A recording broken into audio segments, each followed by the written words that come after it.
믿음의 주여 온전케 하시는 이인 예수를 바라보자.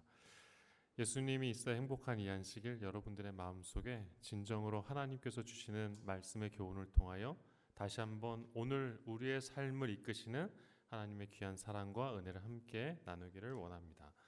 저는 오늘 하나님은 우리의 기도를 응답하시는가? 우리의 일상생활에서 끊임없이 되뇌이는 질문입니다.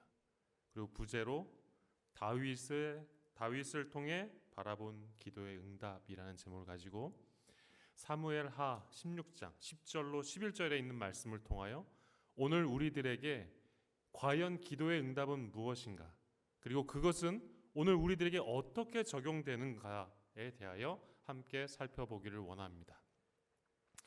2023년 계묘년이라고 합니다. 여러분들이 잘 아시는 것처럼 이 계묘년은 검은 토끼띠 해라고 합니다. 그만큼 좋은 특별한 토끼를 이야기하는 것 같겠죠. 토끼처럼 깡총깡총 행복하고 정말 즐거운 새해가 되기를 바란다는 의미가 이 속에 포함되는 것 같습니다. 여러분 어떠세요? 이렇게 질문하면 대답을 안 하실 줄 알고 제가 질문을 드려봤습니다. 별로 감흥이 없으시죠? 새해가 됐는데 어떠세요? 2022년이나 2003년이나 어때요? 우리 여기 앞에 청년들 어떠세요? 느낌이 새해에 대한 새해를 느끼는 우리 청년들의 감흥은 어떠세요? 비슷합니까? 우리 연륜이 있으신 어른분들은 어떠세요? 여전히 같으시다. 맞습니다. 모두가 그런 감정을 갖는데요. 모두 사람들에게 뭐라고 이야기하냐면 새해 복 많이 받으세요. 그리고 미국에서는 뭐라고 해요? 해피 뉴 이어라고 말합니다. 왜 이렇게 이야기할까? 다사다난했던 지난해를 보내고 새롭게 시작하기 위해서 그렇습니다. 그렇죠, 여러분? 여러분 어떻게 새롭게 시작하는 것이 어떠세요? 좋으세요? 아니면 어떤 느낌이신가요? 좋습니까? 지난해를 리셋하고 새롭게 시작하는 것이죠. 그래서 미국 사람들에게 물어봤어요. 새해에 여러분들의 결심, 미국에 있는 기독교인들에게 새해의 결심 1위가 무엇인가라고 이게 물어봤습니다. 뭐였을 것 같으세요? 여러분, 미국입니다. 미국 사람도 한국 사람과 다르지 않겠죠. 이분들이 가장 선호했던 것은 무엇이냐면, 그러니까 미국 전체에서 선호했던 것은 무엇이냐면 건강이었습니다. 근데 기독교인들에게 새해 결심 1위를 물었더니 뭐였냐면 말씀 묵상이었습니다. 더 뭐 하겠다는 거예요? 하나님과 깊은 관계를 맺고 싶다는 것입니다. 다시 말해 말씀과 기도로 사는 삶을 어떻게 해요? 더 열심히 살아보고 싶다라고 이야기하는 것이었어요. 참 특별하게도 2022년 이 미국 사람들의 새해 키워드가 뭐였냐면 신앙이었습니다. 그리고 2023년에 말씀 묵상 큐티라고 하는 것에 이분들이 이제 새해 결심을 갖게 되었어요. 미국 성인 1,005명을 대상으로 이렇게 설문 조사를 했는데요. 이렇게 이야기했던 사람의 대부분이 교회의 4회 이상, 다시 말해 한 달에 4번 이상 교회에 참석했던 사람들이 이렇게 결심했다는 것입니다. 교회에 한 번 나오던 사람들은 어떤 결심을 했을까요? 이 결심이 20%로 확 떨어졌어요. 그럼 여러분, 교회에 나와서 열심히 찬양하고 말씀을 연구하는 것은 매우 중요하다는 것을 우리가 여기서 살펴볼 수가 있습니다. 우리가 함께 기도하고 그 기도를 통하여 오늘 우리의 삶을 살아갑니다.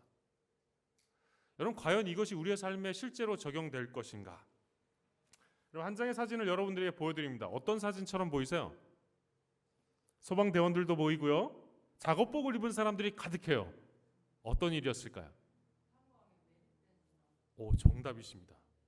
2022년 10월 26일 봉화에 있는 한 광산에서 두 명의 인부가 수직 갱도에서 900톤의 토사가 흘러내리며 여기에 갇혔어요.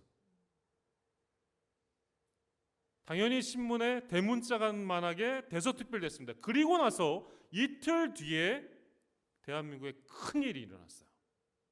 이태원에서 수백 명의 사람들이 어떻게 됐어요? 어려운 일을 경험하게 됐습니다. 참 안타까운 일이 있었죠. 그 참사로 인하여 어떤 일이 일어났냐면 이 사람들이 기억 속에 완전히 잊혀졌습니다. 그리고 놀랍게도 11월 4일 날 만 9일 만에 이 사람들이 다시 생환한 장면을 지금 사진으로 보고 있는 것입니다. 여러분, 이 가족들이 얼마나 기도했을까요? 그리고 그 기도로 인해 그 기도가 뭐였어요? 응답받았어요. 오늘 우리의 삶이 이렇게 시간이 좀 걸리더라도 기도가 응답된다면 참 힘이 되고 뭐예요? 용기가 있을 것이라고 생각합니다.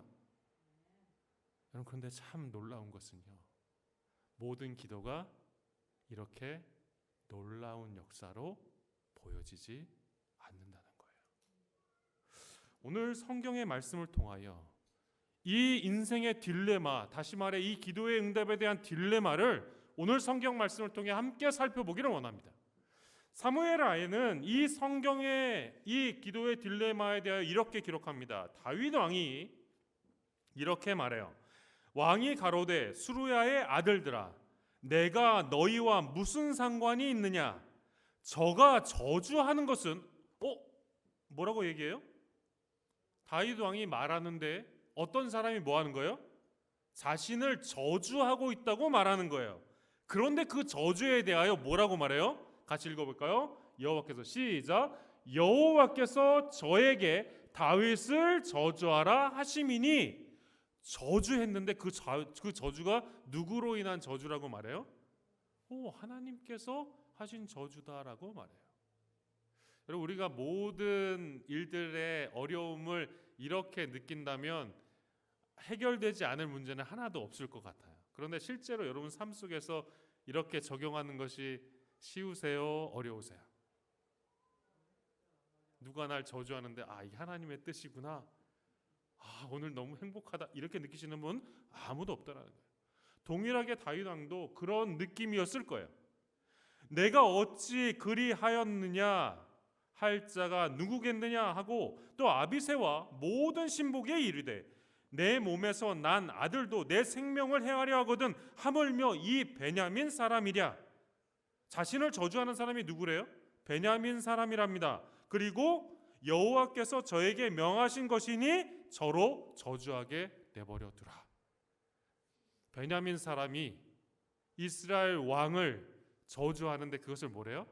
그냥 내버려 둬라. 누가 하는 일이다? 하나님께서 하는 일이다 라고 이야기하고 있는 것입니다. 왜 시므이는, 이 사람은 시므이라는 사람입니다. 왜 시므이는 다윗을 저주했을까? 그리고 이 저주를 대하는 다윗의 태도는 오늘 새해를 시작하고 여전히 하나님을 의지하기 위해 앉아있는 저와 여러분들을 향하여 무엇을 이야기하고 있는지 함께 살펴보고 그리스도인의 삶의 자세가 어떠해야 하는지 함께 바라보게 되기를 간절히 바랍니다. 사무엘하 3장에는 다윗의 가계도가 기록되어 있습니다. 여러분, 이 다윗의 가계도를 잘 보시면 다윗이 어때요? 누가 많아요? 이게 보는 관점에 따라 다릅니다. 자식이 많은데 우리 사모님께서는 또 부인이 많다. 또 이 얘기를 듣는 우리 남자분들은 또 미소로 다 이렇게 화답을 하시는데요. 보시면 다윗에게 중요한 두 아들이 있는데, 저 화살표에 첫 번째 나오는 첫째 아들인 암논과 둘째 아들인 누구예요? 둘째인 이제 압살롬이라고 하는 저 왕이 굉장히 중요한 핵심 인물입니다. 이름 암논이라는 이 사람은 페류나였고요, 압살롬은 야심가였습니다. 문제는 이렇게 시작돼요. 이 암논과 압살롬이 배다른 이제 형제였는데 관계가 좋지 않았어요. 그런데 이 암논이 이 배다른 관계에 불을 지피는데 어떤 일을 하냐면 압살롬에게는 누가 있었어요? 누이 동생 다말이 있었어요. 근데 이 암논이 이 다말을 유혹해서 해서는 안 될 극악무도한 죄를 저지릅니다. 그래서 압살롬은 이 암논을 반드시 처리하겠다는 복수심에 불탑니다. 근데 이 압살롬이 얼마나 대단한 사람이냐면 첫째 아들인 암논이 지금은 힘이 세니 그를 2년 동안 기다렸다 철저히 계획해서 이 암논이라는 형을 없애버립니다. 얼마나 철두철미하게 이 계획을 했길래 결국 이 뒤에 이 압살롬은 그수로 도망가서 그술이라는 곳에 도망가서 2년 동안 있다가 우여곡절 끝에 다윗과 화해를 해요. 자신의 아들을 큰 아들을 죽인 압살롬과 어떻게 합니까? 화해하는 거예요. 그런데 이렇게 해서 그냥 화해하고 잘 끝났으면 좋았을 텐데 압살롬이 어떻게 하냐면 이 다윗 왕을 배반하기로 결심합니다. 그리고 무려 4년 동안 치밀하게 백성들의 환심을 사서 국민적 지지를 받아 이 다윗 왕을 어떻게 해요? 넘어뜨렸어요. 흥미진진하죠. 드라마에 나오는 어떤 것보다 엄청난 일이 여기서 일어나요. 어떤 일을 하라, 그럼 여기서 교훈은 뭘까요? 어떤 일을 하면 오랫동안 기다려야 그 일을 이룰 수 있다라는 걸 제가 여러분들에게 이야기하는 것일까요? 여러분, 그런데 중요한 것은 이거예요. 국민적 지지 기반을 넓히고 그 일을 하는데 어디가 선택되었냐면 압살롬이 선택한 곳은 헤브론이라는 땅이었습니다. 성경에 보니까요, 헤브론에 대하여 이렇게 기록합니다. 사무엘하 5장 4절 5절에 다윗이 30세에 나아가 40년을 다스렸는데 40년이라는 시간 동안 다스렸는데 이 헤브론에서 뭐 했어요? 7년 6개월 동안 유다를 다스렸고 그리고 예루살렘에서 30년 동안 온 이스라엘과 유다를 다스렸다라고 말합니다. 다시 말해 헤브론에서 첫 번째 뭐 한 거예요? 이스라엘 백성들 유다를 다스린 겁니다. 다시 말해 수도가 어디였어요? 헤브론이었다는 것을 우리가 이것을 통해 발견할 수 있습니다. 다음 수도는 어디예요? 헤브론에서 어디로 옮긴 거예요? 예루살렘으로 옮긴 거예요. 다시 말해 행정 수도가 헤브론에서 어디로 옮긴 것입니까? 예루살렘으로 옮긴 것입니다. 다시 말해 미국의 워싱턴 DC에서 행정 수도를 뉴욕으로 옮겨버렸어요. 그럼 워싱턴 DC 사람들은 뉴욕으로 옮겼으니까 너무 행복하다 이렇게 생각할까요? 아니라는 거예요. 그 백성들의 니즈와 그 모든 것들을 알았던 이 압살롬이 어떻게 한 것입니까? 그들의 지지를 받아 헤브론에서 기반을 다진 거예요. 여러분, 이 헤브론은 어떤 곳인가?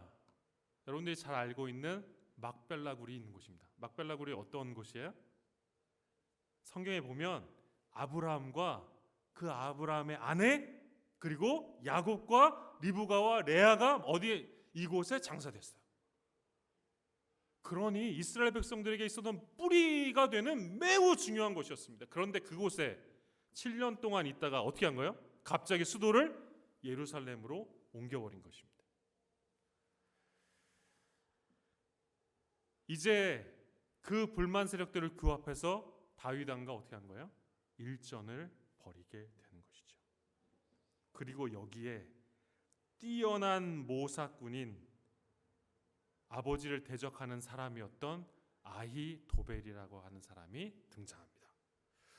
왜 헤브론이었고 왜 아히도벨이었을까? 여러분, 아히도벨이라는 사람을 아세요?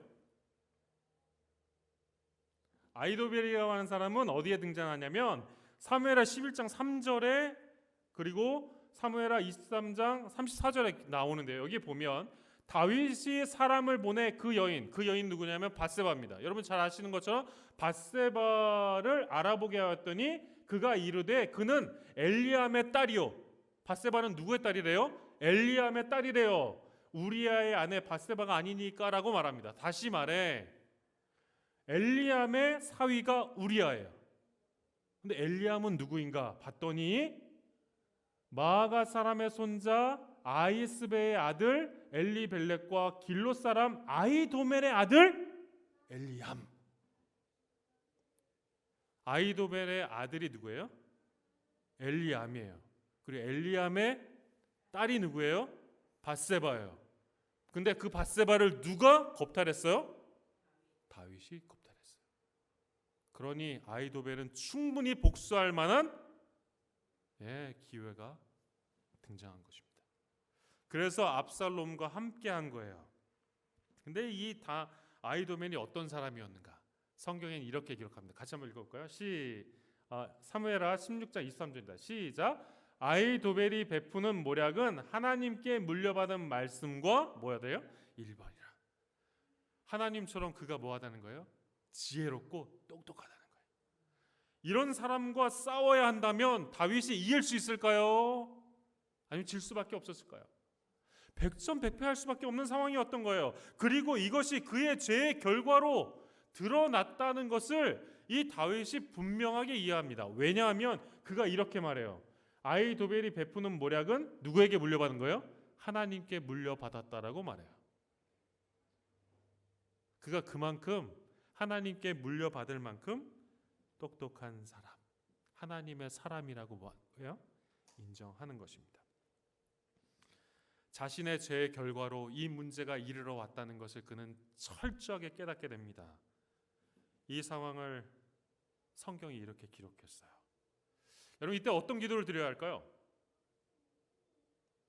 여러분 어떠세요? 국민적 지지를 받는 아들, 그리고 그 모사가 하나님의 지혜를 가진 만큼 똑똑한 사람과 함께 일해요. 다윗 어떻게 이길 수 있을까요? 어떻게 기도해야 될까요? 이런 콩가루 집안의 이 현장에 있는 이 다윗은 어떤 기도를 드려야 할까요?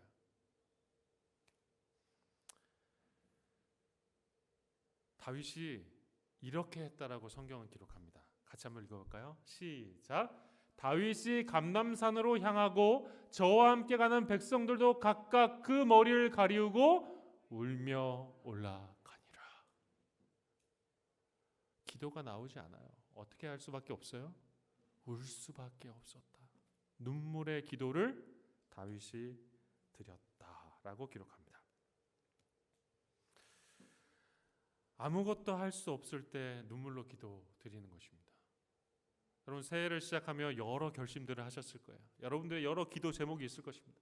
여러분이 작년에 했던 기도, 아니 수십 년 전에 해오던 기도들이 있을 거예요. 그 기도가 들어지지 않아 슬픔과 아픔 가운데 여러분들이 기도할 수 있을 것입니다. 앞으로 여러분들이 기도할 기도가 이런 눈물과 아픔으로 가득할 수도 있어요. 그런데 이런 상황 가운데 있을 때 우리는 어떻게 해야 될까? 다윗이 이렇게 기도합니다. 혹은 다윗에게 고하되 압살롬과 함께 모반한 자들 가운데 아히도멜이 있나이다 하니. 다윗이 뭐라고 얘기해요? 같이 읽어볼까요? 시작. 가만히 여호와여 원컨대 아히도멜의 모략을 어리석게 하옵소서 하니라. 아히도멜도 인간적인 기도를 할 수밖에 없었어요. 그는 뭐라고 기도해요? 하나님, 아히도멜의 모략이 어리석게 하옵소서라고 기도하는 것입니다. 심각한 자신의 처지와 중대한 기도 제목을 가지고 기도하지요. 여러분 굉장히 현실적이지 않습니까? 여러분이 여기서 중요한 사실을 배우게 됩니다. 우리가 기도할 때에 현실적인 기도를 드려야 된다는 것을 이 사실을 통해 발견하게 되는 것이요. 그런데 이 중대한 기도를 하고 있는데 누가 와서 저주를 하고 있어요? 시므이라는 사람이 와서 저주를 하고 있는 거예요. 사무엘하 16장 5절에는 다윗이 이렇게 울고 통곡하고 있는데 이 깊은 기도로 자신을 살피고 중대한 기도 제목을 기도하고 있는데 그 기도의 응답으로 시므이의 저주가 기록되어 있는 것입니다. 다윗 왕이 바후람의 이름에 거기서 사울의 집 족속 하나가 나오니 게라의 아들이요 이름은 시므이라. 저가 나오면서 연하여 저주하고. 와, 정말 간절히 기도하고 울면서 기도하고 있는데 그 기도의 응답이 뭐예요? 저주예요. 여러분 이런 기도 드리실 마음 있으세요? 여러분 만약에 여러분들이 기도를 하는데 이런 일들이 더 어려운 일들이 여러분들에게 닥친다면 여러분들은 어떤 생각을 하시게 되겠습니까? 그런데 다윗의 삶이 약간 달라 보여요. 성경에는 이 시므에 대한 기록이 잘 되어 있지 않습니다. 그러나 이 성경을 깊이 주석한 한 그리스도인은 이 사람에 대하여 이렇게 기록했어요. 시므이는 다윗의 번영 중에는 그가 왕의 신하가 아님을 말로나 행실로 나타내지 아니하였다. 그러면서 그러나 왕이 어려움 중에 있을 때에 이 시므이는 그의 품성의 진짜 모습을 드러냈다. 사람이 어떻게 됐을 때요? 가장 철저하게 낮아졌을 때 비방하고 그 사람에 대하여 철저히 무시하는 사람이 누구였다는 거예요? 시므이라는 사람이었다는 거예요. 그는 다윗 왕이 왕위에 있을 때 그를 존경하였으나, 여러분 이런 사람들 있죠? 힘이 있을 때 어떻게 해요? 존경하는데 힘이 없으면 철저히 밟아버리는 것이죠. 세상의 많은 사람들은 이것이 옳다고 이야기합니다. 내가 일어서기 위해 철저히 뭐 해야 돼요? 밟아야 하는 거예요. 그런 논리로 시므이는 이곳에서 다윗을 저주했는지도 모르겠어요. 그런데 여러분 생각해 보십시오. 이 다윗이 실제로 힘이 없는 사람이었나? 그렇지 않아요. 여전히 영향력이 있었고 그 옆에는 수많은 수하들이 있었어요. 심지어 한 신복이 그 저주하는 시므이를 없애버리겠다고까지 이야기합니다. 자신의 왕이 어떤 상황이고 어떤 기도를 드리고 있고 주변에서 보았던 모든 신복이 분노하고 그 중에 한 사람이 그 복수를 위해 자리를 박차고 일어나는 것입니다. 그런데 다윗은 그 시므의 저주를 통하여 하나님이 그 기도에 응답했다라고 생각했어요. 어떻게 그렇게 생각할 수 있었을까요? 기도의 응답이 저주라니요. 오늘 우리가 간절하게 기도하는 그 기도 속에 여러분들이 상상한 것과 다른 기도의 응답이 있다면 여러분 어떻게 하시겠습니까? 다윗은 시므이의 이 돌연한 행동을 하나님의 뜻으로 받아들이기로 결심합니다. 여러분 시므의 저주는 기도의 응답이 아니었어요. 분노에도 모자랄 판이었고요. 그리고 이게 기도의 응답일까? 라고 반문할 수밖에 없었던 다윗의 모습을 우리는 발견하게 됩니다. 새해 수많은 기도 제목이 있을 것입니다. 그런데 여러분의 기도가 이런 결과로 다가온다면 기도할 마음이 과연 있을까? 기도할 만 나겠습니까? 오늘의 본문, 그래서 사무엘하 16장 10절로 11절에 있는 말씀은 우리들에게 굉장히 중요한 의미를 주고 있습니다. 같이 본문의 말씀을 읽겠습니다. 시작. 왕이 가로되 스루야의 아들들아 내가 너희와 무슨 상관이 있느냐? 저가 저주하는 것은 여호와께서 저에게 다윗을 저주하라 하심이니 내가 어찌 그리하였느냐 할 자가 누구겠느냐 하고 또 아비새와 모든 신복에게 이르되 내 몸에서 난 아들도 내 생명을 해하려 하거든 하물며 이 베냐민 사람이랴 여호와께서 저에게 명하신 것이 저로 저주하게 내버려 두라. 여호와께서 저에게 명하신 것이니 저로 저주하게 내버려 두라. 다윗은 무엇을 본 것일까요? 다윗의 심정을 깊이 살핀 한 그리스도인은 이 성경 말씀을 이렇게 주석했어요. 하나님이 인생으로 고생하며 근심하게 하심이 본심이 아니시다. 파란 글씨 참 중요한 것 같아요. 같이 한번 읽어볼까요? 그분께서 시작. 시련과 환난을 허락하시는 것은 우리의 유익을 위하여 그의 거룩하심에 참여케 하시기 위함이다. 감당하기 심히 어렵고 가혹하게 보이는 시련이라도 일단 믿음으로 받아들이면 축복임이 드러날 것이다. 여러분 저주인데 그것을 무엇으로 받아들였어요? 축복으로 받아들였어요. 정말 상상할 수 없는 일이고 과연 저걸 내가 할 수 있을까라고 반문하는데, 우리와 성정이 똑같은, 심지어 극악무도한 죄를 지었던 다윗마저도 하나님을 그렇게 믿기로 결심했다면 오늘 우리도 동일한 삶을 살 수 있지 않을까? 이것이 말씀이 우리들에게 주는 희망입니다. 인생의 고난은 우리 성품 속에서 불순물과 거친 것들을 제거하는 하나님의 일꾼들이다. 저주를 통하여 뭐예요? 우리의 마음속에 드러나는 분노와 그 화남이 어떻게 되는 거예요? 우리가 부족한 사람이라는 것을 깨닫게 하고 다시 어떻게 한다는 거예요? 우리를 하나님이 필요한 사람으로 이끄신다는 것입니다.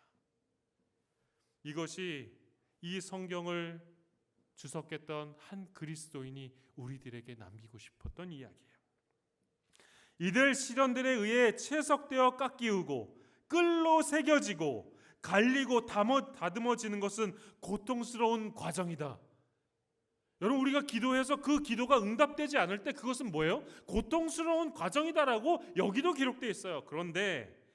그러나 그 속에 들어간 돌은 하늘 성전의 제자리를 채우는데 부족함이 없게 준비되어 나온다. 여러분, 이 시간들을 통하여 심지어 우리의 생명이 끝난다 할지라도 그것을 통하여 우리를 어떻게 한다는 거예요? 준비시킨다는 것이 성경에서 이야기하는 핵심이라는 것입니다. 쓸모없는 물건을 위해서는 주님께서 그처럼 신중하고 철저한 작업을 하지 않으신다. 여러분, 쓸모없는 데에는 당연히 그 기도의 응답이 어떻게 해요? 그냥 착착 진행되는 거겠지요. 근데 저주가 있고 어려움이 있다는 것은 뭐예요? 그만큼 그 일이 신중하고 그만큼 그것이 중요한 일이기 때문에 그렇습니다.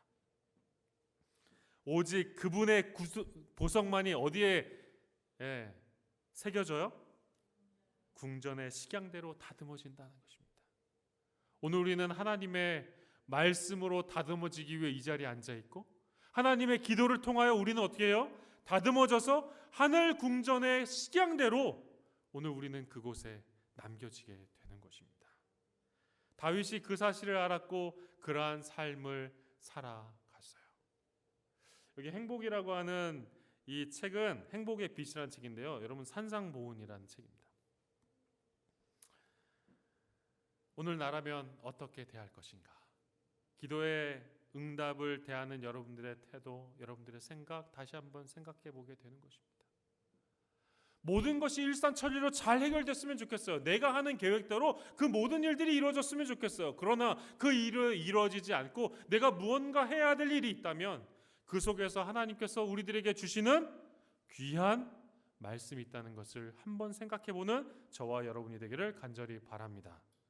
나를 저주하고 고통스럽게 만드는 그 어떤 것으로 인하여 나의 삶이 존중받지 못하고 그렇게 무너져 내리는 것은 아닐까 고민하고, 그래서 더 부단히 다른 것에 관심을 가지고 오늘을 살아가고 있다면, 오늘 다시 한번 다윗의 삶을 돌아보고 다윗의 그 삶을 통해 그가 그 기도의 응답에 어떻게 반응했는지 함께 살펴보며 그리스도인의 삶을 살아가는 저와 여러분이 되기를 간절히 바랍니다.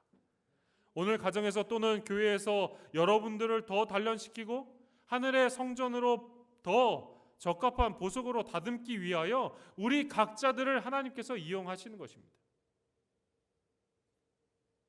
내 마음을 이해 못하는 사람들, 그 사람들을 통해 우리를 뭐 하는 거예요? 다듬는 거예요. 우리는 이 시므이를 통하여 중요한 사실을 살필 수 있습니다. 원칙적으로 말하면 시므이는 마귀의 정신을 나타내는 사람이에요. 그러나 그 사람을 통하여 다윗을 어떻게 해요? 단련시키는 분이 하나님이셨음을 오늘 우리는 이 말씀을 통해 발견하게 됩니다. 그래서 로마서 5장에 있는 말씀, 우리들에게 중요한 말씀이죠. 같이 한번 읽어볼까요? 빨간 글씨입니다. 시작. 환난은 인내를, 인내는 연단을, 연단은 소망을 이루는 줄 알미로다. 소망이 부끄럽게 아니함은 우리에게 주신 성령으로 말미암아 하나님의 사랑이 우리의 마음에 부은 바 됩니다. 하나님의 사랑이 오늘 우리들에게 부어져 있습니다. 그리고 그 사랑이 오늘 우리들에게 다시 한번 하나님의 귀한 사랑과 은혜를 깨닫게 하는 것이죠. 다윗은 그의 모든 백성들과 신하들 앞에서 그것이 주의 원수들로 하여금 주를 모독할 기회를 준 자신의 죄로 말미암아 하나님께서 자신에게 내리신 형벌이라는 것을 인정하였다. 수많은 자녀들을 거느리고 있었지만 그가 수많은 아내를 거느림으로 인하여 온 그 죄를 그가 다시 한번 깨닫게 된 것입니다. 그리고 하나님께서 주신 이 형벌이 그를 단련하고 그를 다듬는다는 것을 그는 깨달았던 것입니다. 하나님께서는 다윗의 겸손한 신뢰에 대한 보답으로 아히도멜의 계획을 물리치시고 그의 생명을 보존하셨다. 여러분, 결국 압살롬의 그 모든 계획은 단번에 끝나버렸어요. 이 위기에서 다윗을 구해내신 것이죠. 여러분, 여기서 중요한 사실이 있습니다. 여러분, 여러분들이 다윗이 간절하게 기도했을 때 어떤 일이 일어났어요? 누가 저주했다고요? 시므이가 저주했어요. 그때 다윗의 반응이 어땠어요? 그 저주에 불평하고 그것으로 인하여 어렵다고 이야기했나요? 그렇지 않았어요. 인정하고 어떻게 해요? 하나님께서 나를 이끄셨다라고 생각했어요. 여러분, 반드시 우리가 어떤 기도를 하면 그 기도와 함께 무엇이 와요? 테스트가 있어요. 그 테스트에 우리는 어떻게 해요? 어떻게 반응하는지에 따라 그 기도가 응답되는지를 우리는 발견하게 되는 것입니다. 우리의 기도 속에 어떤 일이 있는지 살펴보아야 하는 것이죠. 그대가 하나님을 두려워하는 가운데 겸손하게 그리고 간절히 기도함으로써 그 일을 임한다면 그대의 정신적인 기능들은 강화되고 향상될 것이다. 다윗이 그의 삶 속에 하나님을 진실로 믿기로 결심하고 그 현상을 봤을 때 그는 어떻게 해요? 간절히 하나님께 매달릴 수 있었던 것입니다. 오늘 이 자리에 앉아있는 모든 성도님들의 마음속에 다윗의 마음이 간직되어 여러분들이 하는 기도 속에 하나님께 간절히 기도하고 그 간절한 마음을 통하여 다시 한번 우리를 이끄시는 하나님의 놀라운 사랑을 경험하는 저와 여러분이 되기를 간절히 바랍니다. 우리가 날마다 주께서 보내신 빛 가운데 행하면서 요구하신 모든 것을 즐겨 순종할 때 우리의 경험은 자라고 커져서 마침내는 그리스도 안에 있는 장성한 남녀의 충만한 분량에까지 도달하게 된다. 결국 이 아히도멜의 모략은 어리석은 것으로 끝나버렸어요. 그냥 그 기도 어리석게 해달라고 그냥 단지 기도한 것이 아니라 그 기도와 함께 어떻게 했어요? 그 테스트를 이 다윗은 이겨낸 것입니다. 여러분, 이 부족한 다윗이 이 테스트를 이겨냈다면 오늘을 살아가는 저와 여러분도 그 테스트를 당연히 이겨낼 수 있을 거예요. 누굴 통해서요? 예수 그리스도를 통해 오늘 우리는 힘을 얻을 수 있는 것입니다. 그래서 그 예수님께서 우리를 대신하여 뭐 하신 거예요? 십자가에 달려 돌아가신 것이지요. 오늘 우리의 삶 속에 기도하는 가운데 위기가 있다면 이것은 위기일까요? 아니면 기회일까요? 오늘 여러분의 시므이의 저주는 무엇입니까? 여러분, 위기라는 이 한문은 뭐예요? 딱 보니까 뭐라고 되어 있어요? 위험할 위자에 기회 기자입니다. 위기라는 이 단어는 뭐만 있어요? 우리가 위험한 것처럼 생각하지만 이 위기에는 뭐가 같이 있어요? 위험과 기회가 같이 있다는 것입니다. 놀랍죠? 하나님께서 우리들에게 주시는 말씀은 위기예요. 그러나 그 위기는 뭐예요? 위험할 수도 있지만 뭐 할 수도 있어요? 기회일 수 있다는 것을 오늘 우리는 발견하게 되는 것입니다. 오늘 우리의 삶 속에 우리의 삶을 위기에서 기회로 바꾸시는 예수 그리스도의 놀라운 사랑이 있는 이 안식에 저와 여러분들의 삶을 이끄시는 하나님의 귀한 사랑과 은혜 안에 살았던 다윗의 삶을 본받아 주님의 귀한 사랑 안에 주님의 뜻에 따라 살아가는 저와 여러분이 되기를 바라며 오늘 말씀을 마치겠습니다.